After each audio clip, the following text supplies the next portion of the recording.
Là, c'est parti? Oui. Je vois rien qui fait que... Oui. Dans les secondes. OK. C'est parfait. Alors, ta réflexion m'a fait réfléchir au fait que, justement, je trouve que le nouvel âge mélange beaucoup de cartes. Parce qu'en fait, on comprend mal ce que le mot entité veut dire aujourd'hui. Parce que la minute qu'on pense à entité, on pense à des effets négatifs. Quand en fait, une entité, c'est une entité globale. C'est comme, c'est un être complet. Puis il y a des entités négatives, oui, mais c'est très rare que lors d'une conversation de cet ordre-là, on va parler d'entités négatives. Et le nouvel âge mélange tout parce que pour eux, entité, tout de suite, ça fait référence à quelque chose de négatif, de mauvais, de non acceptable. Et pourtant, lorsqu'on travaille en spiritualité, nous, on se nourrit d'une essence particulière. Par exemple, on se nourrit en respirant tout en mangeant. Et lorsqu'on prie, lorsqu'on médite, lorsqu'on contemple, lorsqu'on écoute de la belle musique, nos pensées sont alimentées par cette manifestation et notre pensée nous nourrit. Nos aspirations nourrissent les anges. Et lorsqu'on parle d'entités qui viennent, qui circulent à travers le monde pour apporter des bien-être à des gens dans le besoin, naturellement, on parle de légion d'anges. Mais on ne dira pas des anges nécessairement tout le temps, parce que ça peut être autant des grands maîtres qui viennent se nourrir de nos intentions, de nos dévotions, de notre amour inconditionnel, que des anges. Et à ce moment-là, ces êtres de lumière-là ont le pouvoir d'aller n'importe où sur la planète pour apporter des forces et des réconforts à des gens qui en ont besoin. Puis je ne sais pas si vous avez déjà vu ou entendu parler du film les ailes, les anges du désir, je crois que ça s'appelait. Et, mais moi, c'est pas celui qui a été fait par les Américains. Je le trouve bien ordinaire, celui-là. Celui qui a été créé en tout premier lieu, c'était un film qui venait d'Allemagne, je crois. Et c'est vraiment en noir et blanc qu'il est. Et lorsque les anges travaillent avec les humains, tout est en noir et blanc. Et lorsqu'on rentre dans le monde des anges, tout est coloré. Et ça, c'est un film qui est magnifique à voir parce que les anges suivent des personnes dans les autobus pour essayer de les réconforter. Il y a toutes sortes de gens qui sont préoccupés par oh, mon mari est malade, ma fille, qu'est-ce que je vais faire? Comment je vais faire pour payer tel compte ce mois-ci? Et on voit toute la préoccupation humaine et on voit à côté de ça un ange qui est à côté et qui s'approche et qui fait juste poser ses mains sur la personne et tout de suite, tu vois dans le film que la personne se sent comme réconfortée. Et c'est de ça ici qu'il s'agit. Alors, le travail de dévotion ou de don de soi, en fait, c'est un travail d'ange. C'est un travail de conscience avec les anges.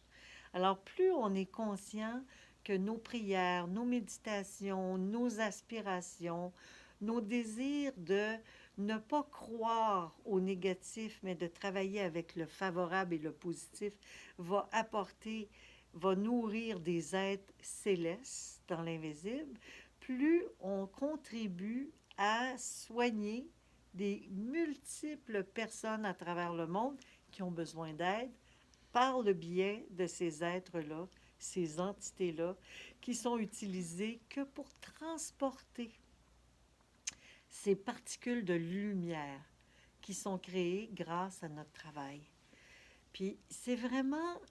Les particules de lumière actuellement sont de plus en plus... je vous dirais pas qu'ils sont de plus en plus abondantes parce qu'il y a beaucoup, beaucoup de gens qui sont dans l'angoisse, qui sont dans le trouble, qui sont en difficulté ou dans l'incertitude ou dans, comment tu appelles ça, Lucie? L'éco-anxiété. L'éco-anxiété. Et l'éco-anxiété, c'est vraiment quelque chose de très, très, très normal actuellement, l'éco-anxiété, parce qu'il y a des changements majeurs au niveau planétaire. Et la plupart des gens se disent, ben voyons donc, qu'est-ce qui se passe? Qu'est-ce qui va arriver de nous? Où est-ce qu'on s'en va? L'Australie est en train de brûler. Puis aujourd'hui, on entend parler de virus épouvantables. Puis il y a toujours des catastrophes un peu partout. Ce qui nous amène à comprendre qu'on n'est pas maître à bord seul. Il faut travailler conjointement avec des forces invisibles. Et c'est pour cette raison-là que moi, je vous conseille de vraiment travailler cette année avec la conscience de votre lumière intérieure, avec la prière, avec la méditation. Puis il y a beaucoup de techniques de travail dont j'ai parlé pendant les 12 jours qui sont importantes à connaître pour qu'on puisse justement amplifier notre travail et augmenter cette lumière-là par le biais de notre pinéal et des 4 chakras supérieurs qui sont excessivement sollicités actuellement.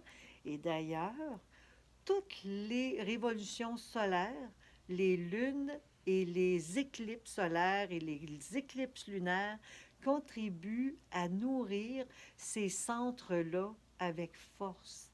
Alors, c'est pas par hasard qu'en même temps, on est interrelié à la planète. Puis l'écho qu'on ressent par rapport à la négativité des gens qui sont des écologistes inquiets, vulnérables, qui se sentent comme affectés par cette situation-là, bien, selon moi, ces gens-là, ils ont une grande sensibilité extraordinaire. Ils ont la capacité de ressentir les choses, mais ils n'ont pas compris qu'ils ont un pouvoir de renverser les choses. Et pour renverser les choses qui nous atteignent, bien, il faut d'abord les sentir. Alors, c'est pour ça qu'on les ressent, puis c'est pour ça qu'il y a de plus en plus de gens sensibles avec ces éléments-là qui arrivent et des peurs existent. Mais si on arrive à passer au-dessus des peurs, si on arrive à poursuivre notre travail spirituel, notre travail de méditation, de prière et de conscientisation, en même temps que tout ça arrive, on a encore plus de capacité à capter l'énergie lumière et transmettre à travers le monde cette énergie-là pour aider cette transformation-là parce qu'on est des vases communicants. Autant la planète est en train de muter, autant l'être humain est en mutation. Mais qu'on le sache pas, cette mutation-là est créée. Alors, certaines personnes, certains individus vont être aspirés vers le bas. Ils vont avoir de plus en plus de lourdeur, de difficultés à traverser, à vivre, à se sentir. Ils vont se sentir plus vulnérables, plus affectés. Et d'autres, au contraire, s'ils comprennent que cette mutation qui est en train de se passer, qui se passe à travers notre globe et dans le plan cosmique en entier, s'ils comprennent que c'est une mutation nécessaire à notre mutation humaine parce qu'on est une infrastructure interreliée à la nature. On est aussi un organisme avec énormément de possibilités, mais il faut faire attention. Alors nous aussi, autant que la Terre, le Soleil et la Lune sont en mutation parce que toutes les astres sont en mutation, autant notre corps est en révolution lui aussi pour accélérer sa démarche de potentiel et de fabrication. C'est-à-dire, il y a des glandes, il y a des facultés en nous qui veulent se remettre en action de plus en plus fortement. Et plus on fait un travail connexe à la nature, plus ces zones-là de notre corps se développent. Et c'est pour cette raison que parfois on peut ressentir vraiment comme des paniques ou des... Mais ces inconforts-là viennent vraiment des peurs qui nous ont été transmis. Et à partir du moment où on fait un travail spirituel, la foi doit nous amener à nous élever au-dessus des peurs. Et si, admettons, moi, là, j'ai plus que paralysé dans ma vie, je suis morte bien des fois. Vous le savez, je vous en ai déjà parlé. Si pendant mes morts, j'aurais paniqué, je ne serais pas aujourd'hui avec vous en train de vous parler. Je serais peut-être ailleurs en train de vous chuchoter à l'oreille, de poursuivre votre travail, mais dans un autre plan, puis je serais une entité à ce moment-là. Je serais une entité avec force et lumière qui travaille avec vous, ça j'en suis sûre. Mais je ne serais pas une entité négative. Alors c'est pour cette raison qu'il faut toujours être très, très, euh, comment dire, conscient que c'est toujours par le biais de notre foi et sans avoir d'inquiétude ou de peur. Si on n'a pas de raison, il n'y a pas de raison, pour quelle raison, Nicole, tu te sentirais, toi, affecté par une entité négative? De quelle façon tu pourrais attirer? Moi, c'est ça que j'ai du mal à comprendre. Tu sais. Pour moi, c'est impossible. Si tu crois ça, c'est pareil comme si tu mérites ça. Puis pour moi, tu es loin de mériter ça. Tu n'es pas une personne négative. Alors, c'est dans ce sens-là que la foi doit être une conscience excessivement importante actuellement, de comprendre que même ce que nous avons cru que nous étions, même ce que nous avons, nos amis, nos parents, nos familles nous ont émis que nous étions. Parce que combien d'entre nous avons reçu comme information quand on était petite, ben, t'es une pas grand-chose, puis tu vas rester une pas grand-chose, tu sais. Alors ça, c'est justement pas... C'est cette formule négative-là qui vient dans ton subconscient alimenter une situation qui ne t'habite plus, mais elle t'habite dans le psyché. Alors, c'est pour cette raison-là que plus tu vas faire un travail de foi et de, de révolte positive par rapport à ça, et c'est pour ça que je disais, le titre de la conférence, c'est quoi déjà? Le don de soi. Mais le don de soi, ça va loin, le don de soi. Le don de soi, c'est de dire en nous-mêmes, même si mes parents m'ont appris que j'étais pas grand-chose, je sais ce que je vaux et je vais faire comme si rien n'était. Je vais faire un don de moi-même dans une cause favorable sans me préoccuper de ce babillage qui n'a pas de raison d'être. Et je vais passer au-dessus de ça. Et tant et aussi longtemps que ce babillage-là n'est pas conscient chez nous, à un point tel, moi, pendant des années, j'entendais mon père dire, tu sais même pas balayer, comment tu vas faire, tu sais pas faire la vaisselle, tu sais... Je l'ai occulté. Je vous en parle pas par hasard. Je vous en parle parce que on a tous vécu, soit par nos parents, nos proches, des amis d'école, des excès de pouvoir négatifs sur nous. Et le don de soi, c'est de faire un pied de nez à tous ces états négatifs-là qui ont pu nous envahir pour une raison ou pour une autre. Ça en fait partie. Parce que lorsqu'on travaille avec le don de soi, on ne veut pas parler de ces situations-là. Le don de soi, c'est justement de ne plus croire à ça à un point tel que de dire « je suis un être de lumière et je me dirige vers la lumière ». Et c'est ça le don de soi. Et plus on est dans ce don de soi, plus on est dans cette faculté de croire au miracle de la vie et dans la volonté d'aller au-dessus et de toujours être convaincu de notre valeur, plus on est dans le don de soi. Parce que le don de soi, pour moi, c'est pas judéo-chrétien, là. C'est vraiment un état de conscience qui doit nous habiter en permanence. Le don de soi, c'est un climat qui doit s'installer en nous pour nous permettre de toujours être au-dessus de ce qu'on a pu nous injecter comme croyances négatives. Comprenez-vous? Mhm. C'est vraiment là.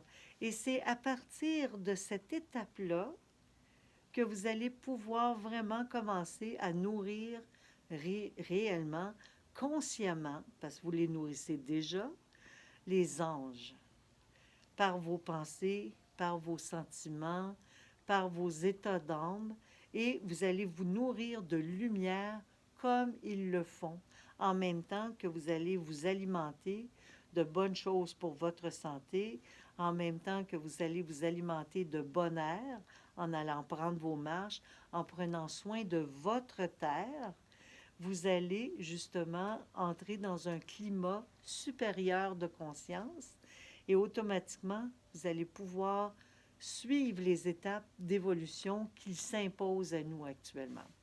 Parce que les étapes d'évolution qui s'imposent à nous actuellement, c'est justement de croire à nos pouvoirs, de croire en nos facultés, en nos possibilités. Alors, c'est sûr que la plupart des gens auraient besoin d'entendre ça. Vous savez pourquoi maintenant j'ai décidé de travailler sur le web? À cause de ça. Parce que je veux toucher encore plus de gens avec cette conscience-là. Je veux que les gens comprennent qui ils sont, qu'est-ce qui est en train de se développer, à quoi sert la vie, pourquoi on vit, où c'est qu'on s'en va et pourquoi il y a une révolution au niveau planétaire actuellement. Parce qu'il y a bien du monde sur le web qui ne savent pas ça. Ils sont dans la conscience de la peur. Ils sont dans la conscience de la panique. Mais ils ne sont pas encore rendus dans la conscience de à quoi ça sert tout ça. Alors, les écologistes, ils sont inquiets, c'est sûr, parce qu'ils n'ont pas compris que si la Terre arrête de tourner, oh, on va vivre comment, tu sais? Mais ils n'ont même pas compris que cette Terre est en train de nous enseigner justement comment vivre.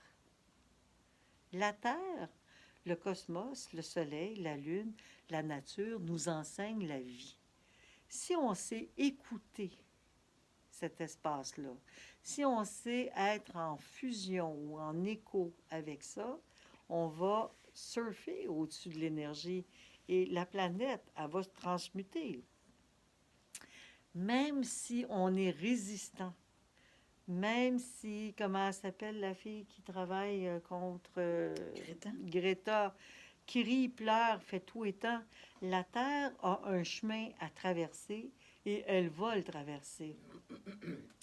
Nous, qu'est-ce qu'on apprend à travers ce chemin-là? On apprend à récupérer, à devenir plus responsable écologiquement et en tout temps. On comprend que les arbres, c'est les plus beaux poumons de la nature, qu'il faut prendre soin de nous, que l'alimentation, c'est très important, qu'il faudrait probablement être tous véganes éventuellement, que les animaux, on a besoin de les aimer et arrêter de les torturer. Et vraiment, on en apprend long, là. Et on apprend ça à une vitesse éclair actuellement.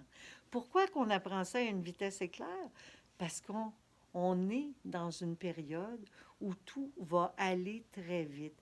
Et plus on va avancer vers les changements climatiques, plus ça va aller vite. Mais allez pas vous imaginer qu'on ne passera pas à travers.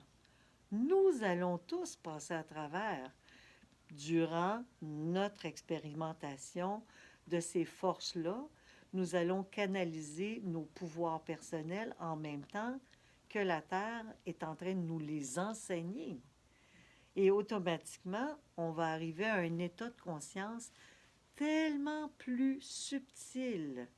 Mais la vie va se poursuivre, la vie va continuer. Après qu'il va y avoir eu tous les événements nécessaires pour nous, qu'est-ce qu'on va faire avec le plastique, qu'est-ce qu'on va faire avec... Il y a tellement de choses, mais il y a tellement de gens actuellement qui sont en train de développer et aiguiser leurs facultés médiumniques. Puis ils savent même pas que c'est de même ça s'appelle, là. C'est des génies, c'est du monde qui viennent au monde avec des possibilités incroyables et qu'ils ont le goût de travailler avec des nouvelles données Et souvent, ils viennent me voir en consultation, ces gens-là, et je me rends compte que beaucoup de jeunes sont inspirés pour des nouvelles technologies. Et s'ils apprennent que, dans le fond, c'est l'inspiration qui leur permet d'être inspirés, ils vont être inspirés davantage, parce que c'est ça aussi l'enjeu. C'est si on met l'ego de côté, on comprend que on pense pas nous. On fait juste être des réceptacles. On fait juste être des canaux, des poteaux indicateurs, en fait, pour améliorer le sort de la planète. Et ça prend beaucoup de génie. Et c'est par le biais de la pinéale, l'hypophyse et les glandes qui ont été mis en place à l'intérieur de nous, qui se mettent en action, que ces grands génies se manifestent. Ce grand génie se manifeste. Pourquoi? Parce que lorsque notre glande pinéale est en fusion avec l'ajusteur de conscience qui est le moi supérieur, puis c'est ça que les gens comprennent pas. On ne sait même pas de quoi on est fait. On en entend parler, mais c'est toujours vague. Mais dites-vous une chose, une partie de vous-même est ici et l'autre partie vit ailleurs, dans un plan très supérieur. Et cette autre partie qui vit ailleurs, on l'appelle l'ajusteur de conscience parce que lui, cette autre partie de soi, est en contact avec la raison pour laquelle on vit.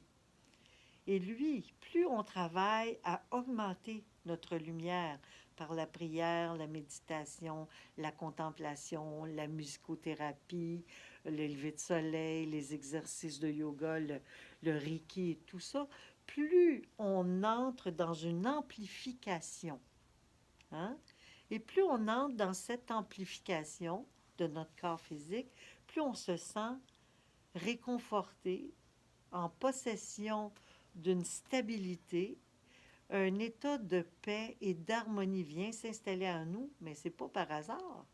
C'est un état satori qu'on appelle, un éveil. Pourquoi? Parce que le corps de lumière, à ce moment-là, qui est le moi supérieur, qui est en contact avec le moi supérieur, se manifeste et s'infiltre en nous comme un vase communicant. Alors, c'est la même chose. Le soleil devient de plus en plus puissant. La Terre reçoit de plus en plus de son énergie. Et plus elle reçoit l'énergie solaire, d'ailleurs, l'énergie solaire, vous savez que c'est condensé par le bois. Et c'est ce qui fait qu'un arbre brûle quand on l'allume. Parce qu'il y a tellement de condensation solaire dans le bois que lorsqu'on l'allume, il brûle.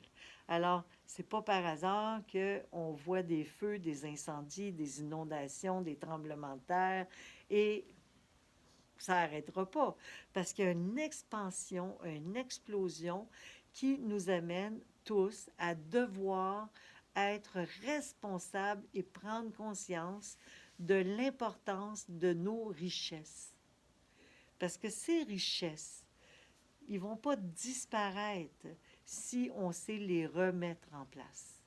Puis pour ça, ben, il faut qu'on apprenne à cultiver les arbres, cultiver la nature, arrêter de déboiser à outrance, arrêter d'abattre des forêts entières pour installer des animaux qu'on doit manger. Il faut arrêter d'être des carnivores, autrement dit, ou du moins essayer d'en être des moins graves, là, tu sais, et d'être conscientisé. Puis moi, je crois que plus on va être conscientisé par rapport à ça, plus les protéines qu'on croit nécessaires pour notre vigueur, là, ils vont devenir de plus en plus subtils, ils ne seront plus aussi importantes. Et c'est ça que la plupart des gens à qui je parle de changer leur alimentation pour cesser de manger toujours des grosses protéines lourdes, surtout nos frères, les animaux. Ils me disent, ben, je vais faire quoi, moi, si j'ai pas de protéines? Mais si vous mangez la lumière, ces protéines-là ne seront plus nécessaires.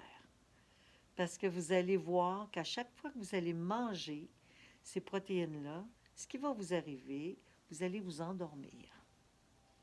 Vous allez de plus en plus vous alourdir, vous sentir de plus en plus fatigué, épuisé, parce que votre corps va avoir du mal à s'en dégager, ça alourdit le corps. Mais il faut faire le chemin par soi-même. On ne peut pas, moi j'ai beau dire ça, je ne peux pas faire le chemin à votre place. Je ne pourrai jamais faire le chemin à votre place. Par contre, si vous l'identifiez, ce qui vous rend vivant. Moi, pendant des années, j'ai toujours été pas mal végétarienne. Puis à un moment donné, j'ai connu des gens qui disaient il faut manger des protéines. Ben, j'étais OK. J'étais toute comme. C'est la dernière affaire auquel je pensais. Je rentrais d'un supermarché ou chez Tôt ou n'importe où. Je pensais aux légumes, aux céréales, à tout, sauf aux protéines. Ça me venait même pas à l'idée de manger des protéines. Puis je ressortais de là, l'épicerie remplie, pas de protéines. Puis je me disais, oh mon Dieu, j'ai encore oublié des protéines. Puis je me suis rendu compte au fil du temps que dans le fond, j'ai réhabitué mon corps à devoir manger des protéines quand mon corps était vraiment plus habitué à ça. Alors, je suis revenue à mon régime sans me casser la tête. Et encore, je vois les protéines à travers le chou, qui est très protéiné, le kale, qui est très protéiné, les légumineuses germées, c'est très protéiné. Alors, tout le tofu, même si certains disent qu'il serait mieux de ne pas en manger, il y a quand même des éléments. Ça ne me manque pas. Ça ne me manque pas vraiment, je vais vous avouer. Mais pour qu'on puisse équilibrer tout ça, il faut vraiment laisser le flot d'énergie circuler en nous et continuer notre travail spirituel. Puis si on travaille avec le don de soi, si on travaille avec le désir d'apporter autour de nous plutôt que de prendre, on ne vivra plus dans le manque. Et c'est pour ça que le titre de la conférence, c'est le don de soi. Le don de soi, ça veut dire, au lieu de t'imaginer qu'il te manque quelque chose, essaye donc de penser à qu'est-ce qui manque aux gens qui t'entourent. Qu'est-ce que le monde autour de toi aurait besoin? À partir du moment où on cesse de penser à nos besoins, on commence à être dans le don de soi. Puis, je ne sais pas si vous avez déjà remarqué, quand vous vous mettez à aimer, vous n'avez pas besoin d'être aimé. C'est la même chose. Le don de soi vous amène à avoir envie d'apporter. Puis quand il y a des gens qui ne répondent pas à vos besoins, puis que vous vous entêtez, ben voyons donc, elle aurait pu me remercier ou faire ci ou faire ça, vous vous rendez compte que vous baissez votre taux vibratoire, vous anéantissez complètement, vous n'êtes pas content, vous êtes en colère, vous n'êtes plus dans le don de vous-même. Alors que si vous réalisez ce que vous êtes, tout simplement ce que la personne autour de vous a besoin, si vous cessez d'être branché sur votre personne, à vous dire de quoi j'ai besoin, j'aurais besoin peut-être de protéines, j'ai besoin de ci, j'ai besoin. Vous allez voir que vous allez aller go with the flow et directement les choses que vous allez avoir besoin d'avoir vont venir vers vous. Vous n'aurez pas besoin de courir après. Et c'est là les vases communicants. C'est qu'à un moment donné, nos peurs et nos inquiétudes nous font aller chercher beaucoup trop largement de peur de manquer. Parce que c'est toujours la peur qui nous mène. On a toujours peur de manquer de quelque chose. Tout le temps, tout le temps, tout le temps. Alors moi, avant qu'on me dise il faut manger des protéines dans la vie, j'avais jamais pensé à avoir peur de manquer de protéines. Jamais. Je m'étais jamais cassé la tête avec ça. J'étais végétarienne, puis je le suis, puis j'ai jamais eu de problème avec les manques. À partir du jour où on a commencé à me dire, bien, il doit te manquer de protéines, ça n'a pas de bon sens, il faut que tu manges. Là, j'ai commencé à m'inquiéter, à avoir des peurs. Une chance, ça n'a pas duré trop longtemps, parce que c'est pas un cadeau vivre dans l'inquiétude.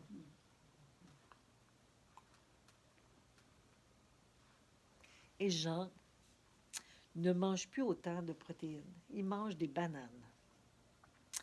Même si les gens disent que les bananes, c'est pas du bon produit pour nous parce qu'on n'est pas, on est des Nord-Américains. Les bananes, j'ai réalisé, mais surtout cet hiver. Puis ça aussi, il faut y aller avec notre instinct. Parce que cet hiver, l'hiver est pas trop lourd, n'est pas trop dur. Alors, les fruits tropicaux peuvent passer avec facilité.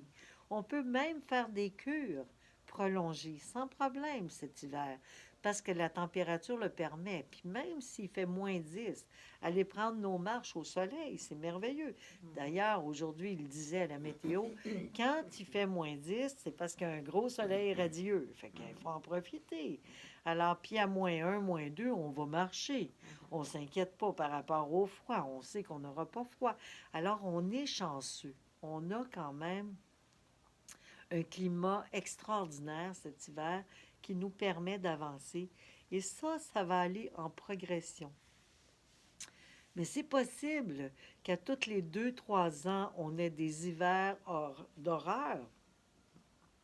C'est possible parce que les changements climatiques, c'est aussi l'adaptation. Puis j'en parle parce que c'est interrelié au changement de notre climat intérieur. Puis je vous l'ai dit, moi, ça me touche, ces changements-là, parce que c'est merveilleux. Je trouve ça extraordinaire. Et il est à peu près temps que ça arrive, parce que plus on sera touché par des changements d'ordre physique extérieur, plus notre corps se multipliera dans ses pouvoirs et possibilités. C'est pareil, c'est interrelié.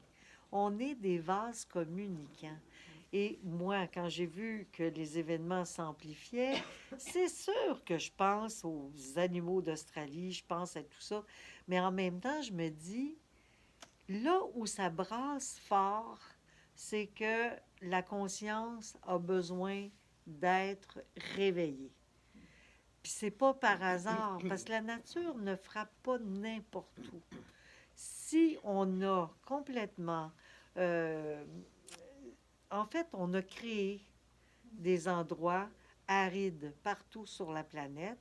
Et aujourd'hui, on paye pour, parce que ces endroits qui sont devenus des endroits où on a enlevé toute nature, ben, fait que le feu peut prendre avec plus de force. C'est normal. Ça devient sec automatiquement. Alors, c'est vraiment important de créer de plus en plus d'oasis à travers la planète.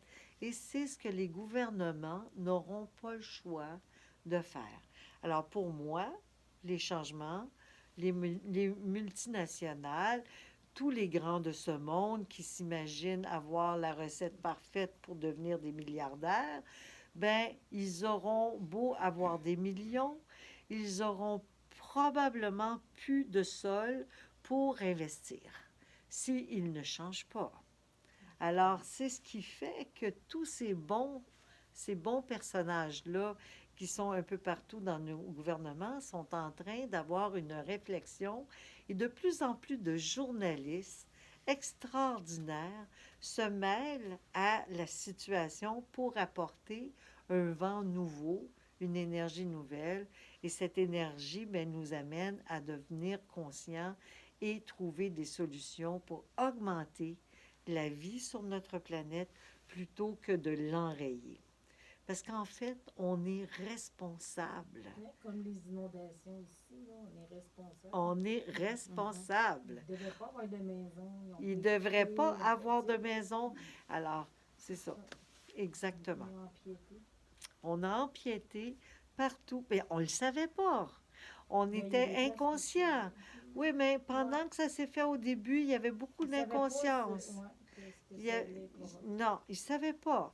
Il y avait une inconscience. Aujourd'hui qu'on sait, c'est pour ça qu'on ne peut pas être sévère avec ce qui s'est produit. Par contre, on doit être conséquent maintenant. Et c'est là le défi majeur qui s'impose à nous tous, c'est comment rétablir cet ordre-là.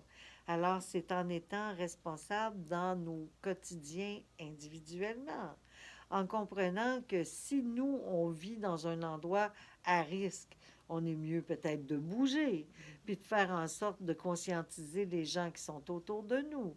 Puis s'ils veulent rien entendre, ben au moins faites ce que vous avez à faire pour justement changer et trouver des solutions. Là, on parle à Montréal de ne plus,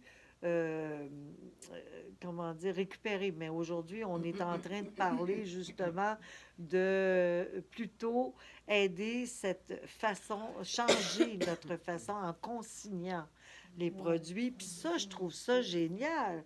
Alors, on trouve des solutions. On n'a pas le choix d'en trouver. Et le compost, avant, ça aurait été inimaginable. Combien de personnes que j'ai connues qui disaient, moi, ah, moi, des affaires qui puent, j'en veux pas, c'est bien de valeur avant que je composte. Et c'est devenu quelque chose de inacceptable de ne pas composter, tu sais. Alors, c'est ça l'évolution. Mais c'est dans tous les sens du terme. Compostons nos vieilles pensées aussi, nos vieux sentiments. Compostons nos états de peur et de... Il y a des bacs pour ça. Compostons tout ce qui est négatif en nous pour faire de notre vie une vie de lumière. Et ça va vraiment changer beaucoup de choses. Ça va vraiment changer beaucoup de choses. Fait que c'est ça le don de soi.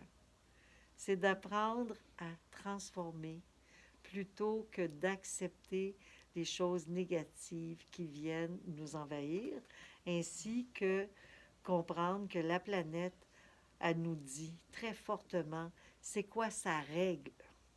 C'est quoi ses règles à elle? On l'apprend.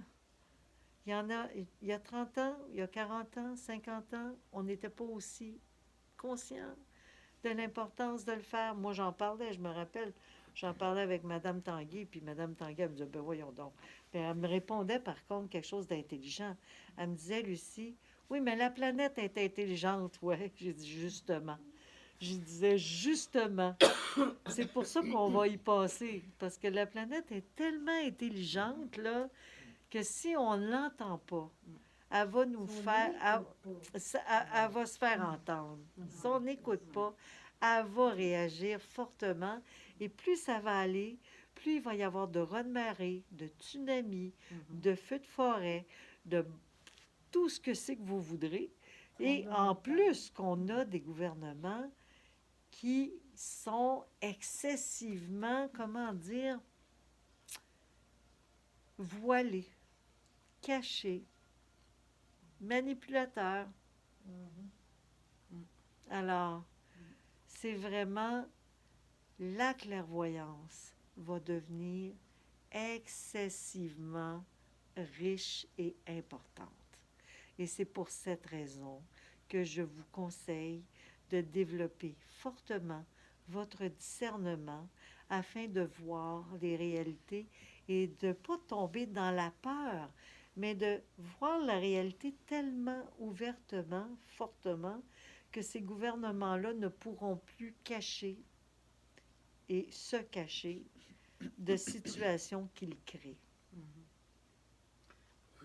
Vous comprenez? Les gens sont ils ont soif de la vérité. On le voit depuis. Exactement. On en veut plus. Puis plus les gens vont avoir soif de vérité, plus ils vont avoir la capacité. Moi, j'écoute toujours le téléjournal de 6 heures aux 2. Pourquoi j'adore le journaliste qui est là? Parce que c'est le seul journaliste présentement que je considère comme étant excessivement authentique. Je ne sais même pas son nom. Tu sais. Donne une idée, je m'en rappelle jamais. C'est pas grave. Je l'aime. Je le trouve vrai, authentique et très sérieux dans ce qu'il fait. Et les questions qu'il pose et les remises en question, il est fantastique. Écoutez-le. Puis écoutez aussi le canal Savoir, le 22. C'est extraordinaire tout ce qu'on peut apprendre à l'intérieur de notre réseau de communication actuellement. C'est sûr qu'il y a des réalités poubelles, parce que présentement, il il y a aussi Facebook, qui est une réalité parfois poubelle, dans le sens que certains individus se disant médiums ou, comment dire, infiltrés par une grande connaissance d'une entité venue d'ailleurs, vont vous dire des affaires qui n'ont absolument aucun mot à dit bon sens, puis il faut pas y croire, tu sais. Genre, Trump est un ange, là. Puis moi, si j'entends ça, les cheveux me dressent à la tête. Les articles dans Presse Galactique là, qu'on voit des fois sur Facebook. Suzanne sourit, ma famille. Écoute, c'est l'horreur. Et que le pape François est le diable. Alors, c'est ça qu'on entend, tu sais, mais... Ah oui, oui, oui. Puis je vous jure que c'est vraiment ça, le discernement. Et plus vous allez travailler spirituellement, en méditant, en vraiment... Puis je vous en ai beaucoup parlé pendant les 12 premiers jours. Je ne sais pas si tout le monde les a écoutés, je pense pas.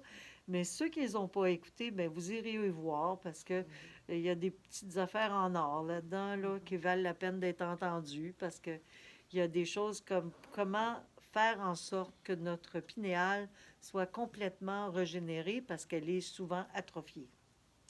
Et pourquoi elle est atrophiée? À cause de la pollution, à cause du manque d'alimentation saine qu'on a, à cause de beaucoup, beaucoup d'éléments. Le manque de méditation, manque de lumière, manque de prière, manque de beaucoup de choses. Alors, pour faire en sorte que la lumière qu'on reçoit le jour soit véritablement une grâce pour notre pinéal, mais il faut vraiment dormir en pleine noirceur. Puis ça, c'est une clé incroyable. À partir du moment où vous allez commencer à faire ça, vous allez sentir une différence. Il y a aussi le rôle de la femme dans l'acte d'amour.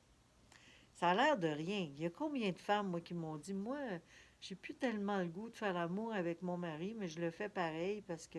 Mais ils savent pas comment travailler avec ça. Et ça aussi, c'est une transformation extraordinaire qu'on peut amener dans notre couple. Puis il y en a beaucoup qui me disent, moi, j'ai pas de mari, qu'est-ce que je vais faire? Tu sais, mais moi, je dis, mais c'est une occasion extraordinaire pour sublimer, justement, et apprendre qu'un regard suffit. Et tous ces états-là qui ont été écrits dans l'Église catholique comme étant de la perversion, la sexualité d'une pervers, c'est en fait faux. La sexualité est une force extraordinaire que si on sait utiliser, ça peut nous amener très loin et ça nourrit nos glandes. Mais encore faut-il savoir comment l'utiliser. Et c'est là qu'est le fléau. C'est que si on coupe systématiquement la sexualité chez quelqu'un en disant « c'est un péché, ne touche pas à ça », bien, c'est sûr qu'on va créer plein de perversité à travers le monde entier. Par contre, si on parle de la véritable connaissance existant dans la fusion réelle et les moments de jeûne nécessaires pour pouvoir arriver à cette fusion, bien, à ce moment-là, on ne crée plus la même chose. On est en train de créer des merveilles. On est en train de créer des relations divines, ce qu'on appelle le mariage parfait. Une fusion impeccable. Alors, lorsqu'on fait l'amour, il faut vraiment être authentique et complet. Puis si on ne l'est pas, puis ça ne veut pas dire de ne pas le faire parce qu'on n'a pas le goût de le faire, puis que notre mari... Ça veut dire de le faire et d'avoir le don de soi, de le faire, en pensant à bénir chaque moment, chaque instant, pour enlever toute la tension existante chez l'homme avec qui nous vivons. Et c'est encore, puis si on a besoin d'en prendre un plaisir, de le fusionner, autrement dit, c'est d'être authentique. De ne pas vivre notre vie dans le bémol. De ne pas, Dieu vous met, vivre les vraies affaires. Être là, être présent et d'être capable, parce que nourrir nos glandes, c'est autrement dit, c'est juste dans la vérité qu'on peut y arriver. C'est par le biais de la conscience et de la vérité. Puis être en conscience et être en vérité, c'est de ne pas être tiède, car, je vous l'ai dit, je vous le répète, Dieu vomit les tièdes. Parce que c'est vrai, Dieu vomit les Les tièdes. glandes, quand on est seul, là, tu dis un regard peut faire. Quand non, un regard suffit. Mettons que tu vois quelqu'un qui est beau ou une personne belle qui t'inspire. C'est un regard suffit, tu fais monter cette énergie. Si les gens comprenaient que la beauté de la vie, l'échange avec l'oiseau, l'échange avec l'arbre, avec le soleil, avec la lune, avec le cosmos, est un acte d'amour, on n'aurait plus de difficulté avec la sexualité. On serait capable, parce que la sublimation élève notre conscience beaucoup plus haut. Alors, automatiquement, l'attention que nous pourrions ressentir au niveau de la sexualité de notre sexe ne serait beaucoup plus apparente comme telle. Ça serait comme, il se passe rien. Il se passe rien là. On ne serait pas chatouillé seulement dans cet ordre-là. Parce que plus on travaille avec les chakras supérieurs actuellement, plus on est aspiré vers le haut. Et plus on est aspiré vers le haut, moins cette tension vient nous kikiner, comme on dit. Alors, c'est dans ce sens-là.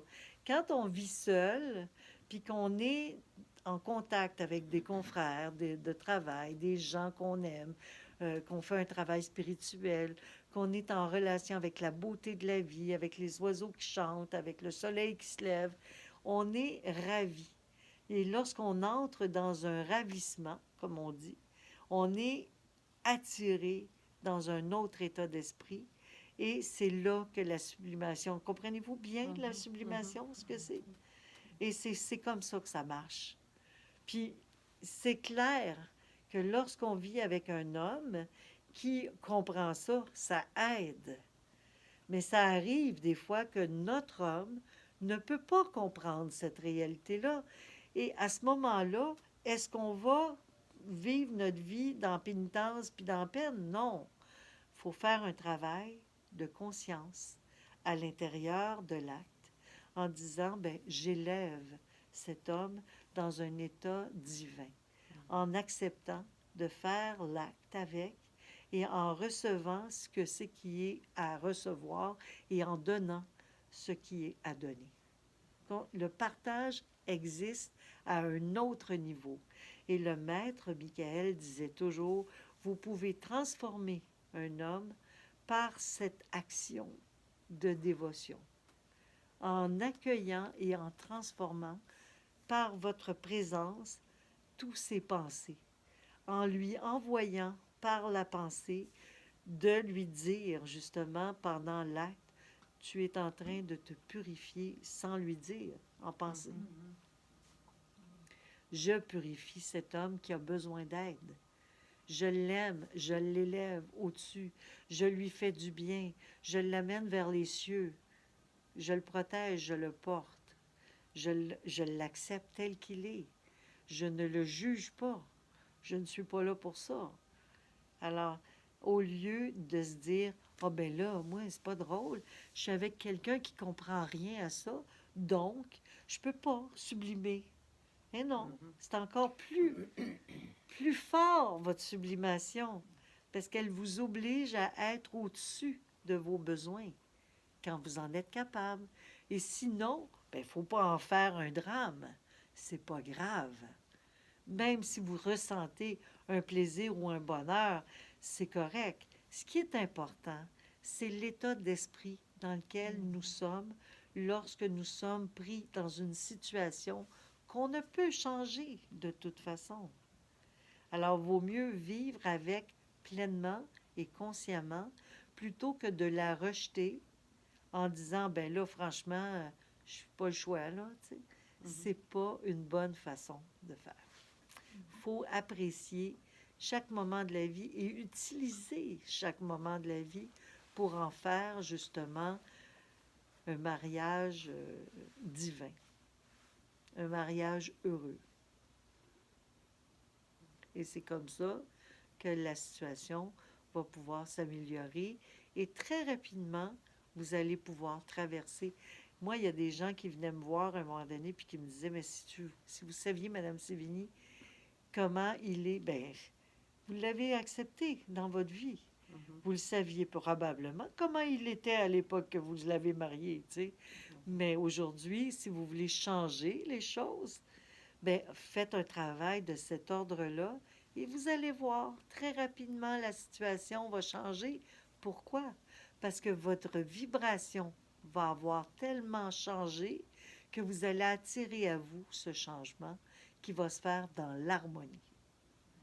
Parce que dans le fond, on crée notre existence par la pensée, par nos sentiments, par nos actes.